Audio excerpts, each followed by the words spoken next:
자, 율법 해석하기 살펴보도록 하겠습니다. 우리가 율법을 대할 때 첫 번째 아까 원칙은 이거였죠. 문자적으로 다 지켜서는 오히려 안 되는 경우가 많다. 613개의 케이스 바이 케이스 모든 법들은 하나님과 이스라엘 백성 사이에서 그들의 상황에 맞는 그러한 법이었기 때문에 그들의 건강을 위해서 또는 이방의 우상으로부터 오염되지 않고 순수한 신앙을 지키기 위해서, 그리고 그들의 상황 환경 안에서 좋은 음식을 먹게 하기 위해서, 건강하게 하기 위해서 그러한 상황적인 것들이 반영된 법이었기 때문에 문자적으로 다 지키려고 할 필요는 없다라는 거예요. 대표적으로 말씀드릴까요? 우리 주일 성수가 안식일 준수 아니잖아요. 안식일은 금요일 저녁부터 토요일 저녁 시간적으로는 그렇게 지켜야 되는 법인데 우리는 그 다음 날 지키잖아요. 그러니까 안식일도 문자적으로는 안 지켜요. 그러나 안식일의 의미를 우리가 지키고 있죠. 안식일의 의미는 뭐예요? 하나님이 세상을 창조하시고 우리에게 안식을 주셨다라는 것을 일정한 사이클, 일주일에 한 번의 사이클을 가지고 반복적으로 일상의 삶에서 그것을 은혜를 경험하도록 하는 것인데, 이게 출애굽기 20장에 나와 있는 제 4계명의 의미였죠.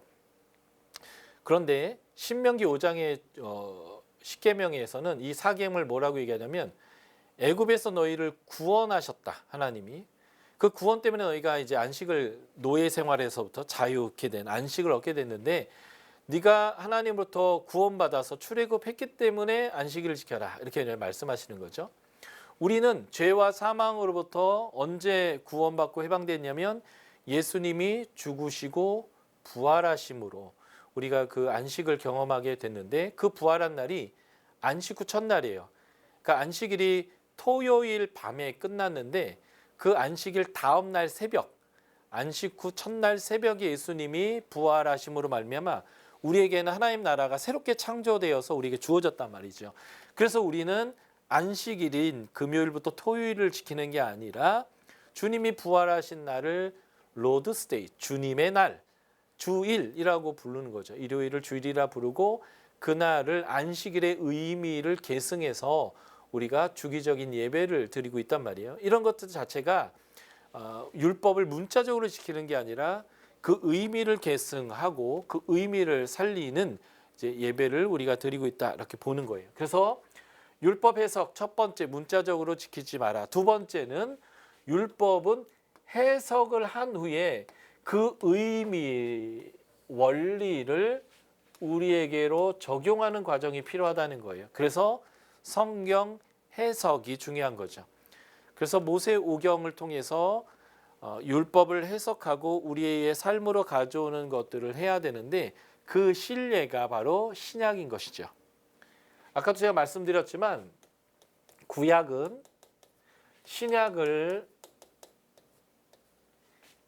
이해할 수 있도록 도와주는 거예요.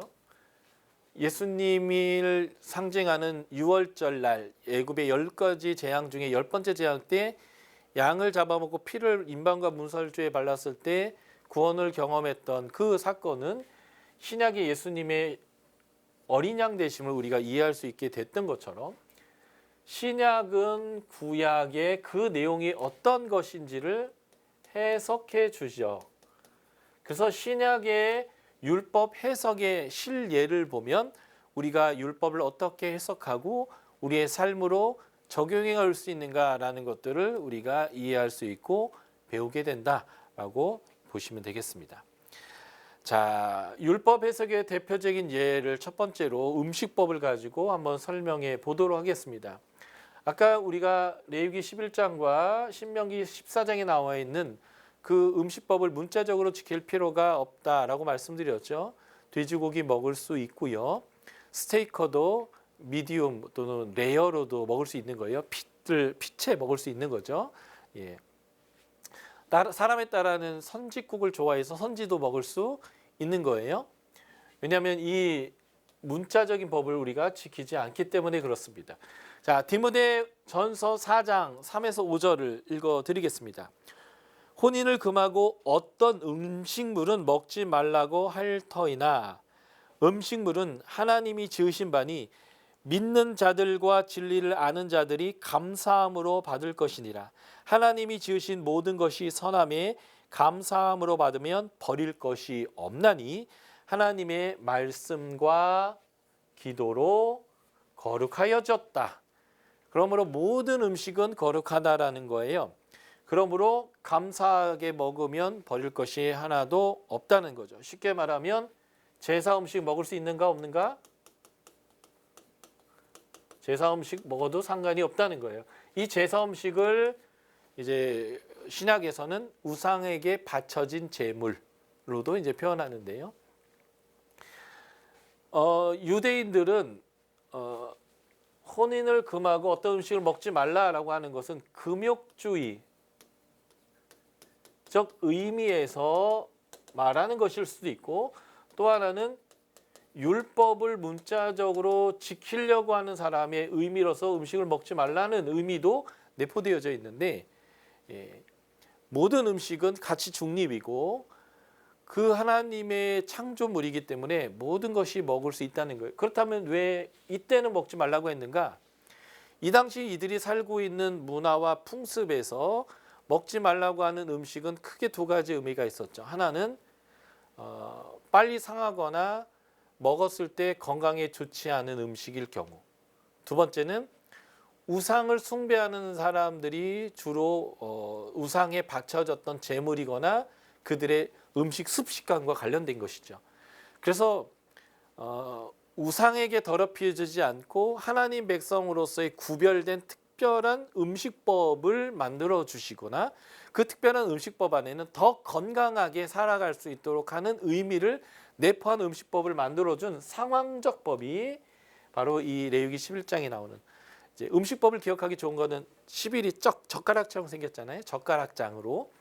그래서 이런 것들을 문자적으로 지키라고 하는 사람들도 있을 거라는 거예요. 그러나 하나님이 지으신 모든 것은 선하기 때문에 어떤 것은 가려 먹고 먹지 말고 하는 것들은 없다라는 거죠.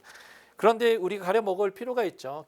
너무 기름기 많은 거. 그래서 이제 내장 지방이 생기고 혈압이 오르고 당뇨가 생기고 이런 것들, 그리고 지나치게 화학적인 것들이 많이 들어간 그러는 그 음식들을 먹으면 몸에 면역 체계가 이상을 일으키기 시작하고 무너지니까요. 그런 것들을 또는 금할 필요는 있을지는 모르지만 종교적인 의미로 성경에서 먹지 말라고 했기 때문에 먹지 말아야 된다라고 하는 음식들은 이제는 없다라고 이제 보시면 된다라는 거예요. 같은 의미로 마가복음 7장의 예를 한번 우리가 살펴보도록 하겠습니다. 마가복음 7장을 여러분들이 한번 펴보시면 이야기의 시작은 이렇게 됩니다. 이제 제자들이 음식을 먹는데 씻지 않은 손으로 음식을 먹는 것을 유대 지도자들이 보게 된 것이죠.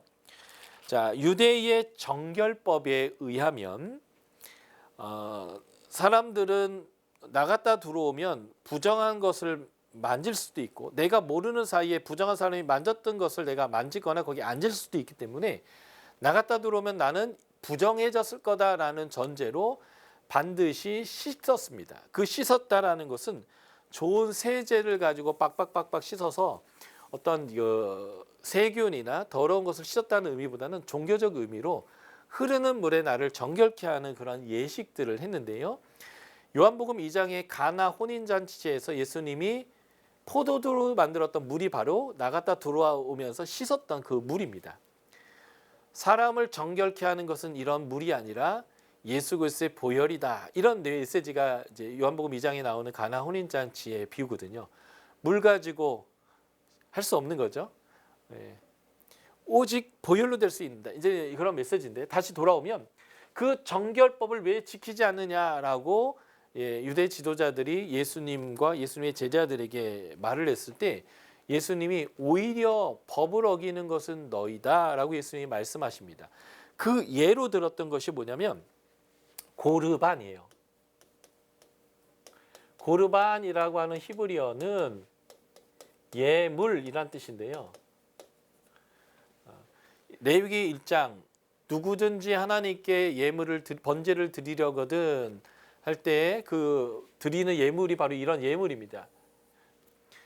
어떤 사람이 돈이 있는데 하나님을 사랑해야 돼서 하나님에게도 드려야 하고 이웃을 사랑해야 되는데 그 이웃 중에 십계명의 제일 첫 번째 5계명이 뭐예요? 부모잖아요.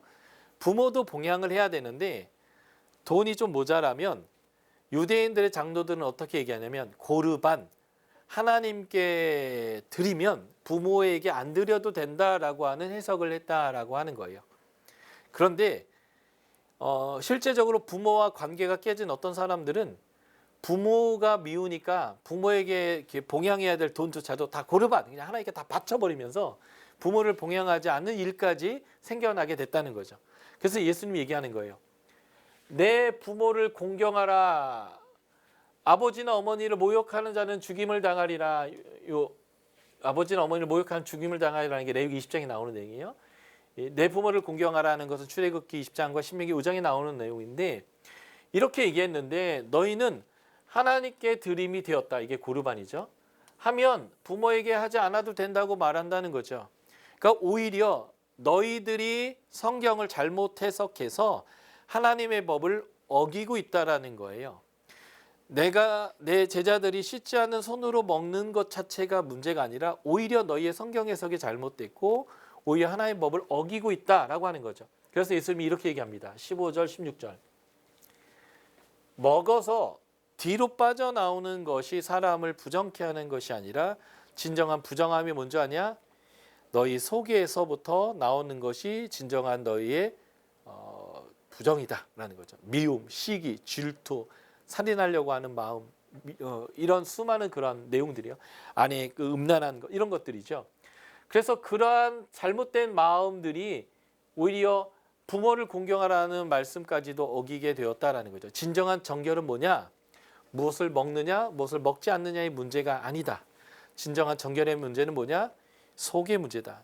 그래서 이 속에 무엇이 존재해야 되냐면 마리아처럼 예수의 발치에 앉아서 쉐마로 얘기하면 하나님이 오늘 너희에게 말하는 이 말씀을 너희의 마음에 새겨서 그 말씀대로 살아가는 것. 그래서 미워하지 않고 용서하는 것.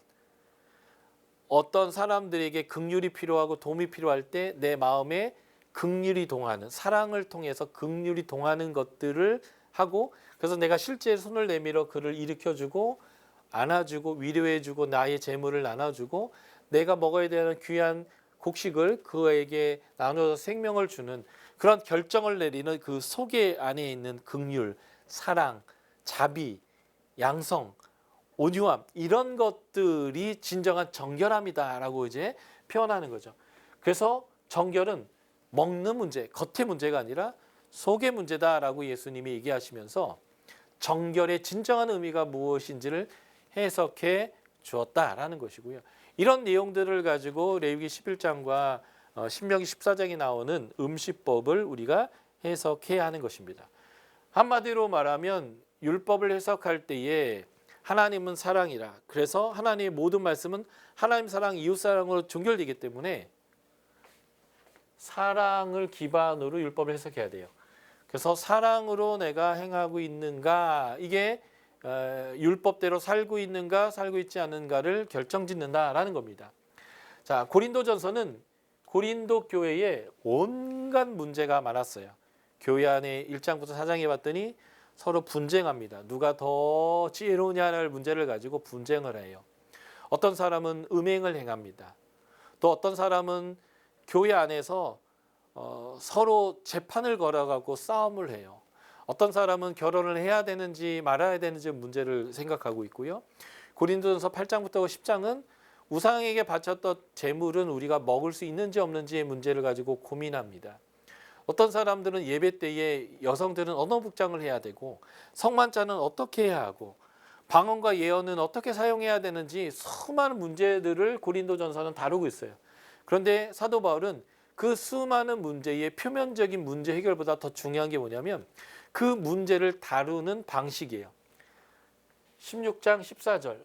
이 모든 일, 분쟁, 음행, 그리고 송사, 결혼, 어떤 음식을 먹어야 되느냐 말아야 되는 뭐냐의 문제, 예배 때의 복장이나 예배를 방식이나 은혜를 어떻게 사용하느냐의 모든 문제를 해결할 때는 사랑을 기반으로 그 문제를 해결해야 된다라고 사도 바울이 해석했다는 거예요. 다시 말해서 하나님의 율법의 핵심이 사랑이기 때문에 사도 바울이 그렇게 율법을 풀어간 거죠. 로마서에도 보면 유대인 기독교인과 이방인 기독교 공동체가 서로 싸우고 있는데 그 싸우고 있는 문제의 핵심은 어떤 음식을 먹을 수 있느냐 없느냐, 그리고 어떤 특정한 날, 대표적인 게 안식일이죠. 안식일, 유월절, 오순절, 장막절 같은 날을 더 중요하게 여겨야 되느냐의 마느냐의 문제를 가지고 유대인과 이방인이 심하게 싸우고 있어요. 그때 뭐라고 사도 바울이 문제 해결점을 얘기해요? 사랑으로 행해야 한다. 그렇지 않으면 그것은 하나님의 뜻을 어기는 거다. 무엇을 먹느냐 안 먹느냐의 문제가 중요한 게 아니에요. 그래서 형제를 내 음식으로 망하게 하지 마라. 뭘 먹느냐 안 먹느냐 가지고 싸움하는 것은 사랑으로 행하지 않는 것이다. 이렇게 표현하는 거죠. 그래서 율법의 핵심 메시지는 사랑이었기 때문에 신약에서의 수많은 문제를 다루고 율법을 해석할 때 그 코어적인 해결책은 다 사랑의 문제로 사도들이 풀고 있다라고 하는 거예요. 자, 좀 더 구체적으로 볼게요. 고린도전서 8장부터 10장은 우상에게 바쳐진 제물을 먹을 거냐 말 거냐의 문제를 다루는 내용입니다. 자, 유럽을 가시면 모든 길은 광장으로 연결되어져 있죠. 그래서 지금은 이 광장에 성당이 떡이 있겠지만 이게 중세시대 때의 결과이고, 사도 바울이 복음을 전할 때의 시절에는 모든 도시의 중앙에는 광장이 있고 그 광장의 주변에는 신전이 있었습니다. 우상을 섬기는 신전이 있었고, 이 신전으로부터 사람들이 엄청나게 모이고 이 신전에서 제물을 바쳐야 하기 때문에 상권이 바로 이 광장에서 형성이 됐어요. 바로 신전을 중심으로 한 상권이죠. 그래서 이 시장에서 수많은 고기들이 팔렸는데 이 시장에서 팔리는 고기의 대부분은 신전에서 우상에게 바친 고기들이 시장에서 팔렸단 말이에요. 그러므로 돈 주고 사 먹는 대부분의 고기는 우상의 제물이었는데 이것을 먹어야 되느냐 말아야 되느냐의 문제를 사도 바울에게 의뢰했을 때 사도 바울이 이 문제를 어떻게 풀어가고 있는지를 보여주는 게 고린도전서 8장부터 10장입니다. 한번 보실까요? 우상의 제물에 대하여는 지금 말하고 있는 내용의 주제가 우상의 제물이라는 것을 보여주고 있고, 여기에서 사도 바울이 두 가지를 지금 대조시키고 있는데 하나가 지식이에요. 또 하나가 사랑입니다. 지식이 있는 줄을 아나 지식은 어떻게 해요? 교만하게 합니다. 지식의 결과는 교만이에요. 그러나 하나님을 사랑하면 하나님도 알아주실 뿐만 아니라 사랑은 뭘 해요? 사랑은 덕을 세웁니다. 사랑은 덕을 세운다. 이 지식이 뭐냐면 우상의 제물을 먹는 문제에 대해서 하나님은 한 분밖에 없다. 그리고 세상에 수많은 신이 있지만 모든 신은 가짜다. 그리고 우상에 바쳐진 제물은 아무것도 아니다 라고 하는 그러한 내용들이 바로 지식입니다. 그래서 이러한 지식이 있다 할지라도 이 지식은 다른 사람을 판단하고 다른 사람을 정죄하고 무시하는 지식이 되기 때문에 교만한 거예요. 그러나 지식에 따라 판단하는 게 아니라 사랑의 태도로 판단을 하게 된다면 덕을 세우게 될 뿐만 아니라 하나님도 네가 옳지, 네가 잘하는 건지 라고 하면서 하나님이 알아주신다는 거예요. 그러니까 사도 바울이 먹어라 마라의 문제보다 더 중요한 게 네가 지식을 가지고 사람을 판단하고 교만해하는 것보다 사랑의 태도를 가지고 이 문제에 접근해야 돼라고 얘기하는 거죠. 보세요.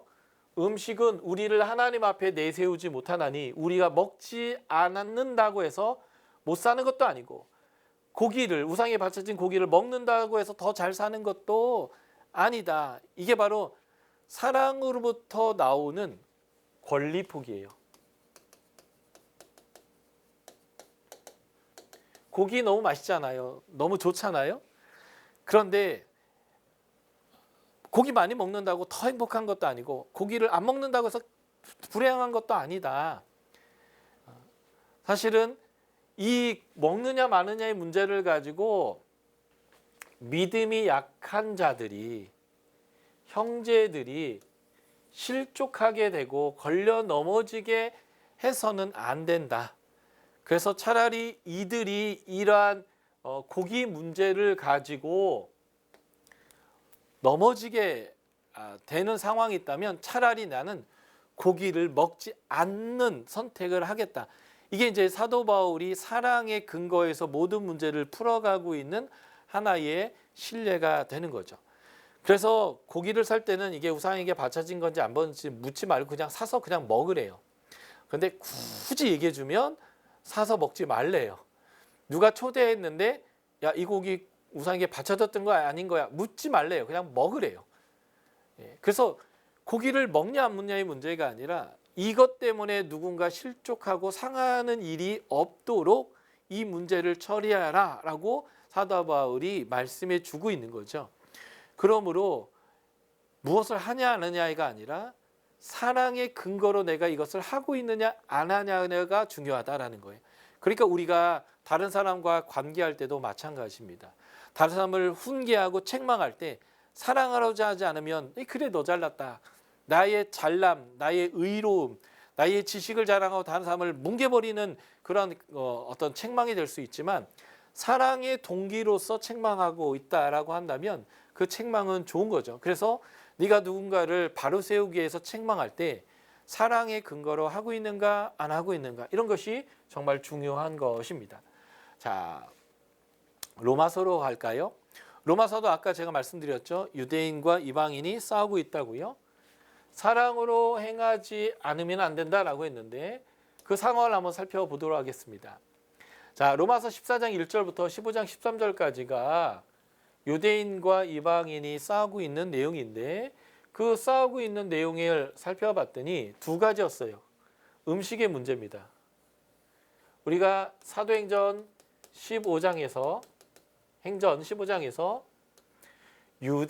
기독교인이 된다는 것은 유대인이 되는 거냐 아니냐라고 할 때 지금 이 사도행전에 로마서에 나와 있는 유대인 기독교 공동체도 이방인들에게 이런 음식은 먹지 마라.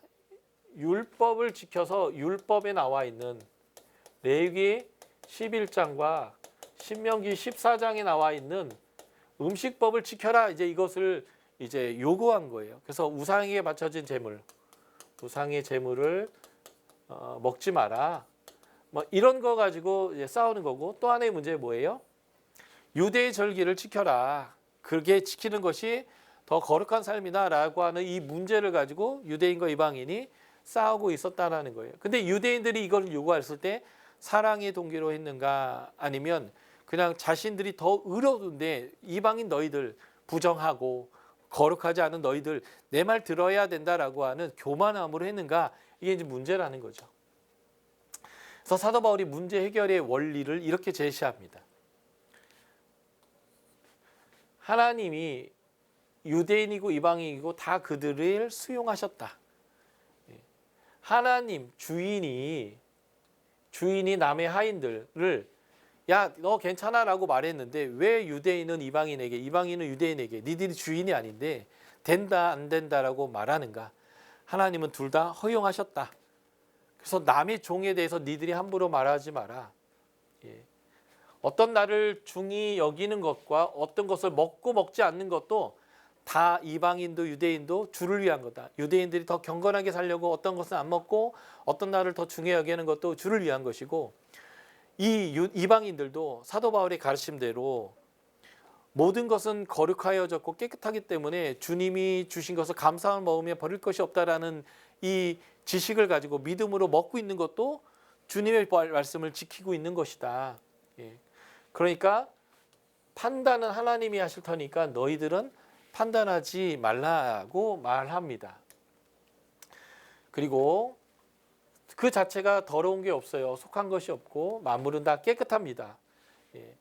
그래서 사랑으로 행하여 음식으로 말미암아 그리스도가 대신하여 죽은, 그래서 예수님의 피값 사주고 귀하게 구원하던 사람들이 근심하게 하지 마라. 주님이 괜찮다고 하고 주님이 그 사람들 용납했는데 왜 니들이 된다 안 된다라고 얘기해서 근심하게 하느냐라는 거죠. 예. 하나님의 나라는 무엇을 먹느냐 무엇을 마시느냐하고는 관계가 없어요. 하나님 나라에서 중요한 가치는 이겁니다. 의로운 것인가? 이게 평강의 일인가? 이게 그의 삶에 희락을 주는가? 이게 이제 하나님 나라의 3요소 중에 안식과 관련된 거예요. 예. 이게 하나님 나라의 질서를 누리는 거죠. 의, 평강 이런 것들이죠. 하나님 나라는 이런 것과 가치가 있는, 관계가 있는 거지 뭐를 먹냐 뭐를 안 먹냐 뭘 하냐 이런 거와 관련이 되지 않는 거예요. 그래서 먹든지 마시든지 무엇을 하든지 형제들에게 꺼리끼게 하지 마라.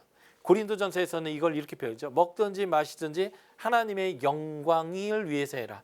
하나님의 영광이 뭐예요? 하나님이 기뻐하는 것인데, 하나님은 유대인 이방인들이 싸우지 않고 서로 사랑하고 하나님이 주신 것들을 먹으며 즐거워하며 행복하는 것을 원하는 건데, 안 된다 하지 마라 너 이거 하면 지옥 간다 하면서 서로 중요하지 않은 걸 가지고 싸우는 일은 하나님의 영광이 되지 않는 거예요. 형제를 꺼리끼게 하는 것입니다. 그래서 하나님 앞에 나는 이걸 먹으면 부정해진다고 생각하는 신념이 있다면, 믿음이 있으면 먹지 마라. 그러나 하나님에 대한 온전한 지식이 있어서 이것은 먹으나 안 먹으나 상관없다라고 하는 그 지식이 있으면 먹어라 라는 거죠. 그래서 하나님 앞에서 믿음을 가지되 다른 사람에겐 강요할 필요가 없어요. 자신이 그 믿음에 따라 살아가면 됩니다. 자신의 믿음으로 자신을 정죄하지 말아야 합니다. 일관성 있게 먹으면 안 된다고 생각하면 먹지 말고요. 먹어도 된다고 하면 먹으면 되는 건데, 그것을 일관되게 믿음과 행동이 일치해야 한다는 거죠. 그리고 믿음이 있는 자, 지식이 있는 자, 하나님에 대해서 더 잘 아는 자는 믿음이 약한 자를 담당해야 합니다. 그래서 고린도전서 8장에서는 차라리 사람들을 힐쭉하게 한다면 나는 고기를 평생 먹지 않겠다라고 하는 사랑에 기반한 결정을 내리는 것이 바로 이 믿음 있는 자가 믿음에 약한 자를 담당하는 내용입니다. 바로 이제 이런 것들이 사랑에 근거한 믿음, 사랑에 근거한 해석인 거죠. 그래서 이미 구약의 하나님 나라의 가치가 사랑에 근거한 모든 명령들이었기 때문에 사도 바울은 수많은 문제들을 해결할 때 사랑의 동기로 하나님 앞에서 하나님을 사랑하고 이웃 사랑하는 이 가치를 실현하는 방식으로 모든 문제의 해결점을 주고 있다라는 것을 보는 거고요. 이게 이제 신학적인 해석이 되겠습니다.